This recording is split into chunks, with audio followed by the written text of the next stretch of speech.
Good morning, Andover. Let me add my welcome to our graduating students, families, and guests, our faculty and staff, faculty emeriti, and members of the Board of Trustees. Parents and guardians, thank you for trusting Andover with the education of your children and for the support and love you have given at every step of their journey. The pathway that each student has forged to arrive here is uniquely theirs. All they have invested in their intellectual pursuits and their friendships and the development of their personal values now forms the surest foundation for a bright future.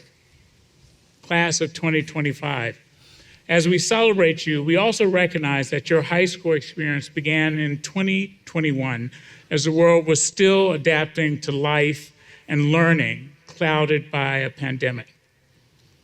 I won't recount those days, but I raise this difficult moment in our shared history because it has helped shape who you are today. History matters a great deal to Phillips Academy. Our school was founded almost 250 years ago in the upheaval of the American Revolution. Lately, I've been reading about another tumultuous time in our country's history, the era of the Civil Rights Movement, and an extraordinary woman named Septima Clark, who was a courageous trailblazer and a tireless advocate for education. She was a school teacher. She was an educator in the South who saw an opportunity to contribute to the Civil Rights Movement in a unique way. Black people in the South were finally obtaining the right to vote. However, most of the Southern Black population actually was illiterate. Clark made it her mission to teach them how to read and write at a time when these skills were crucial to their livelihoods. But more than that, she taught them what it meant to be a citizen with all its rights and responsibilities. She set up an extraordinary network of citizenship schools in the back rooms of country stores, in private homes, in the basements of churches, to help these residents of the South register to vote, to teach them how to fill out the required forms. More than 25,000 people went through these schools.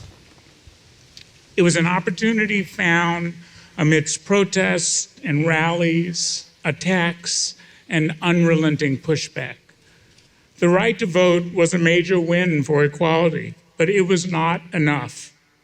Experiencing the chaos of a society in flux prompted Clark to open her mind to a novel solution.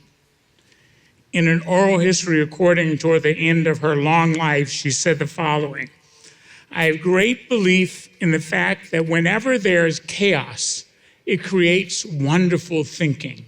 I consider chaos a gift." Imagine that. I consider chaos a gift. Going through an unsettling time forces us to think creatively. This is true today. And I believe that each of you, armed with your Andover education, can act as modern-day Septima Clarks in ways that most of us cannot even imagine. I encourage you to tap into your own creativity as we think about today's complex issues. Challenges like those of artificial intelligence and mental health and social media and political instability are just some of the issues that will shape your lives. Your generation has grown up in an era of constant change and some truly big moments in our shared history. Septima Clark was remarkable because she could see both the bigger picture of her world, and she could also pull apart threads of that social change to see smaller pieces of the challenges before her. This ability allowed her to create smaller steps, such as the simple task of teaching new citizens how to fill out a registration form to vote. You're all about to set forth on your journeys at another big moment in our society, and I don't think that any of us would question that we are at a big moment. As you go forward to college and every other big blue adventure that awaits, I encourage you to also make room for the small blue and not just think about the big moments and the big steps. Small blue is needed to balance big blue. Find balance between your small life and your large life, between big steps and small steps. Of course, big thinking is vitally important to address today's challenges and uncertainty. The very kinds of things that our country faced when Andover was founded during the American Revolution, the kind of things that Black Southerners faced when Septima Clark was educating children and parents and grandparents. During times like these, big blue matters for sure, but it's also important to search for, to remember, to cherish small blue. This can be anything that is significant to you. Maybe one of those small moments happened after your team lost in the final seconds of a fiercely competitive game and your coaches told you why they were so proud of you. Or when your roommate stayed up to be the one person at 2 a.m.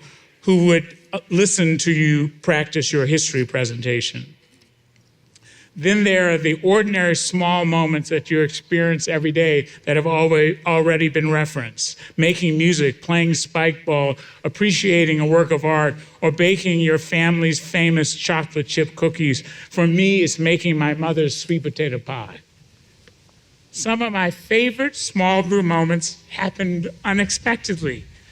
The pure joy and relief on your faces when I get to announce head of school day. Hearing about your favorite classes over mochi donuts and hot chocolate at a 9 p.m. munch. That spring day when I left a meeting in George Washington conference room 3 different times to pose for selfies with groups of the girls' lacrosse team. I think they were on a scavenger hunt. Joining the OWL Advisory Board's pajama party in story time. I loved reading the short story, Someone to Tell, and the conversation that followed about our favorite books and why they connect us. These small blue moments are more than fleeting.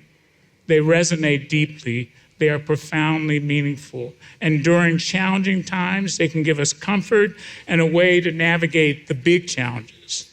They remind us what is important. Pay attention to those little things, especially when you need something to lift you up. That will often be what you remember, what's valuable to you and your life, and to the lives of those around you. The small things can change you and your world.